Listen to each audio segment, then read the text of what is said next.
Alors, quand je joue et quand je crée la musique, pour moi, le plus important, c'est des émotions. C'est pas de jouer 1000 notes pour seconde. C'est des émotions et de chercher l'atmosphère plus jolie que j'avais dans mon intérieur avec la construction de quand je compose, par exemple, la, de la, de que je construire, je cherche la texture, l'atmosphère plus, plus belle et plus émotive pour moi. Et je pense que si c'est pour moi, c'est pour beaucoup de gens. Bien sûr que c'est une chose que ma mère elle m'a dit jusqu'avant de mourir, que c'est que bien sûr que l'argent, il va dire oui ou non, euh, si tu fais ça ou l'autre.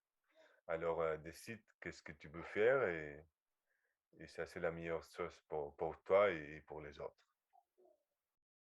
Et qu'est-ce que tu cherches? Bah, du coup, c'est des émotions que tu cherches à transmettre quand tu joues? Mais voilà. Voilà.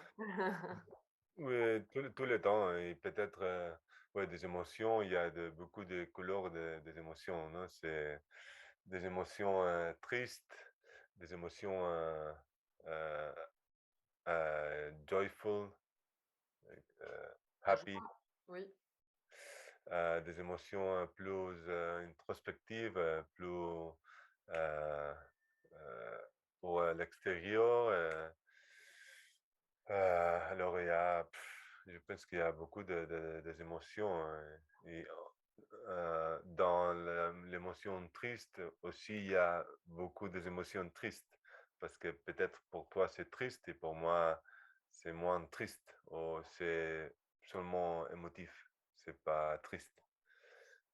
Alors, c'est un peu comme ça la ligne que décide qu'est-ce que c'est triste, qu'est-ce que c'est émotif, qu'est-ce que c'est une autre chose. C'est finalement, on dépend de qu'est-ce que tu vives dans ta vie, non?